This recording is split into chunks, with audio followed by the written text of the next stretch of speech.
இன்னைக்கு நம்ம சேனல்ல முருங்கைக்கீரை பொரியல் எப்படி பண்ணலாம் தாங்க பார்க்க போகிறோம். இந்த கீரை பொரியல் செய்கிறதுக்கு ஒரு கடாயில் நான் ஒரு கைப்பிடி அளவுக்கு வேர்க்கடலை எடுத்துக்கிறேங்க. இந்த வேர்க்கடலையை நல்லா பொன்னிறமாக வறுத்து எடுத்துக்கோங்க. இப்போது நல்லா வறுபட்டுருச்சு. இதை ஸ்டவ் ஆஃப் பண்ணிவிட்டு ஆற வச்சுக்கலாம்.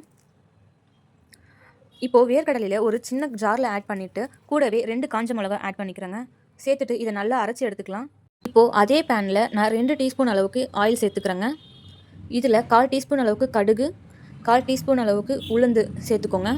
இதில் பூண்டு சேர்த்துக்கோங்க. இதில் நான் ஒரு வெங்காயம் கட் பண்ணி வச்சுருக்கேங்க. பெரிய வெங்காயமாக கட் பண்ணிவிட்டு இது கூட சேர்த்துக்கோங்க. இதில் நான் 3 காஞ்ச மிளகா சேர்த்துக்கிறேங்க. வெங்காயம்லாம் நல்லா வதங்கிருச்சுங்க. இதில் நான் முருங்கைக்கீரை அலசி வச்சுருந்தேன், அதையும் சேர்த்துக்கிறேன். இதை அப்படியே நம்ம எண்ணெயிலே வதக்கி விடுங்க. கீரை இப்போது பாதி அளவுக்கு வெந்திருக்கு. இந்த ஸ்டேஜில் நம்ம உப்பு சேர்த்துக்கலாம். இப்போ பார்த்தீங்கன்னா கீரையில் கொஞ்சம் கூட தண்ணி இல்லை.